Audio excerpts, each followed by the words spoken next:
Hey everyone, Jamie here, ready to tackle a curry? Don't worry, it's easier than you think. We're going for a super tasty, super simple chicken curry perfect for a weeknight dinner, or even a lazy weekend treat. This recipe is all about building flavor. We'll start with basic ingredients and end up with a curry that's fragrant, delicious, and totally foolproof. So grab your apron, let's get cooking. Ready to get stuck in? Let's do it. Before we start cooking, let's gather our ingredients. Don't worry, nothing too fancy here. 1 tablespoon olive oil, 1 large onion, chopped, 2 cloves garlic minced, 1-inch piece of ginger grated, 1 pound boneless, skinless chicken thighs cut into bite-sized pieces, 1 tablespoon curry powder, use your favorite, ½ teaspoon turmeric powder, ¼ teaspoon cayenne pepper, optional for a little kick, 1 14.5-ounce can diced tomatoes, undrained, 1 13.5-ounce can coconut milk, salt and pepper to taste, fresh cilantro, chopped for garnish. Got everything? Brilliant. Now we're ready to cook. First things first, grab a large pot or Dutch oven and place it over medium heat. Add the olive oil and let it warm up for a minute. Now toss in the chopped onion and cook until it's soft and translucent, about 5 minutes. Add the minced garlic and grated ginger, stirring constantly for about 30 seconds until fragrant. This is where the magic starts. Smell that aroma? That's what we're after. Next up, add the chicken pieces to the pot. Make sure they're spread out evenly so they brown nicely. Cook for about 5 to 7 minutes, stirring occasionally, until the chicken turns white on all sides. We're not looking to cook it through just yet, just get some color on it. Now for the good stuff. Section 5. Simmering to perfection. This is where the magic happens, where all those wonderful flavors meld together to create a dish that's truly unforgettable. Alright, so now sprinkle the curry powder, turmeric, and any other spices you love. These spices are the heart of your curry, giving it that rich aromatic base, and cayenne pepper, if you're using it, over the chicken. Cayenne adds a nice kick, but feel free to adjust the amount to suit your taste. Give everything a good stir to coat the chicken in all those lovely spices. This step ensures that every piece of chicken is infused with flavor. Next, cook for another minute, allowing the spices to toast slightly and release their flavors.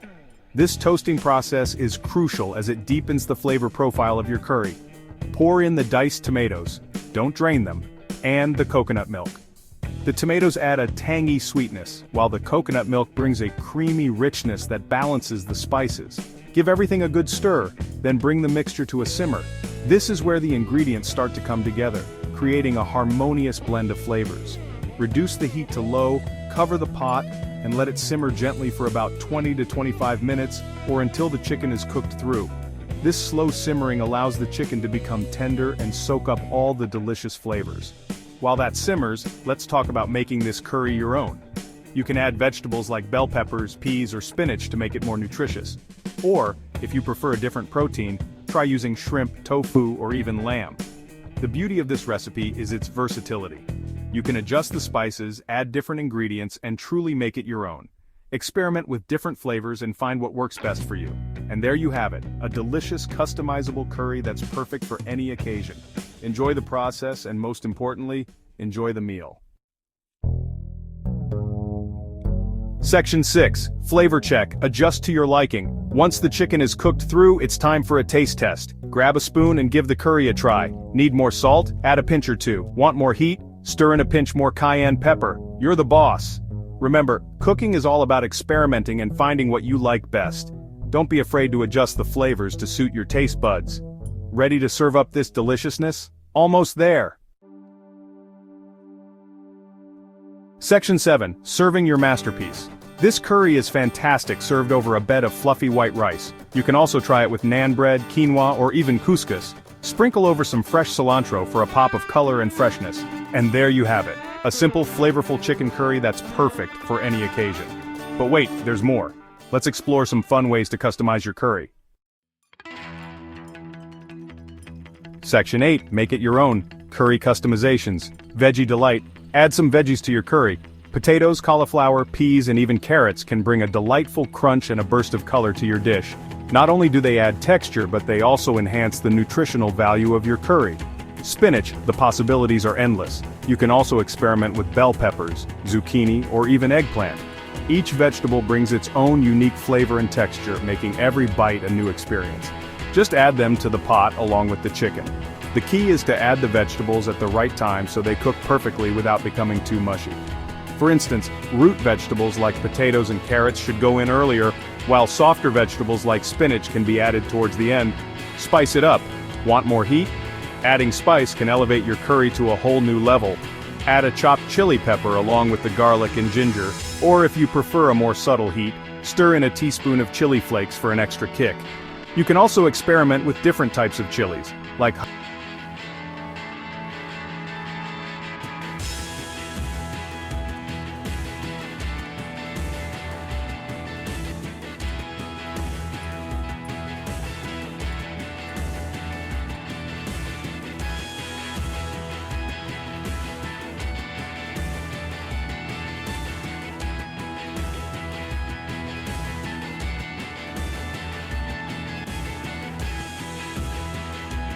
citrusy note that cuts through the richness of the curry. This simple addition can make a world of difference, bringing a refreshing contrast to the deep savory flavors. Remember, this recipe is just a starting point. The beauty of curry lies in its versatility. Feel free to get creative and make it your own. Whether you prefer it spicy, creamy, or loaded with vegetables, the choice is yours. Experiment with different ingredients and find the perfect balance that suits your taste buds. Happy cooking! Section 9: Common Curry Catastrophes and How to Avoid Them. Bland curry blues. Make sure you're using fresh spices. Spices are the heart and soul of any curry, and using stale or old spices can result in a lackluster dish. Always check the expiration dates and store your spices in a cool, dark place to maintain their potency. If you can, opt for whole spices and grind them yourself for an even more vibrant flavor. Spices lose their potency over time, so it's important to use fresh ones for the best flavor. Whole spices like cumin seeds, coriander seeds, and cardamom pods can be toasted and ground to release their essential oils, giving your curry a richer and more complex taste. Don't forget to add fresh herbs like cilantro or mint at the end for a burst of freshness. Burning the base. Don't rush the cooking process. The base of your curry, often made with onions, garlic, and ginger, needs to be cooked slowly to develop a deep, rich flavor. Cooking these ingredients over high heat can cause them to burn, resulting in a bitter taste. Take your time and cook them over low to medium heat until they are golden brown and caramelized. Cook the onions, garlic, and ginger over low heat to prevent them from burning. This step is crucial because it forms the foundation of your curry's flavor. If you burn the base, it can be difficult to salvage the dish. Stir frequently and be patient. The result will be a more flavorful and aromatic curry. Dry curry. Disaster. If your curry seems too thick, add a splash of water or coconut milk to loosen it up. A good curry should have a perfect balance of thickness and liquidity. If it becomes too thick, it can be overwhelming and difficult to eat. Adding a bit of liquid can help achieve the desired consistency. Coconut milk not only thins the curry, but also adds a creamy texture and a subtle sweetness. Overcooked chicken woes. Chicken thighs are very forgiving, but it's still possible to overcook them. Overcooked chicken can become dry and tough, which is not pleasant to eat. To avoid this, cook the chicken until it reaches an internal temperature of 165 degrees Fahrenheit.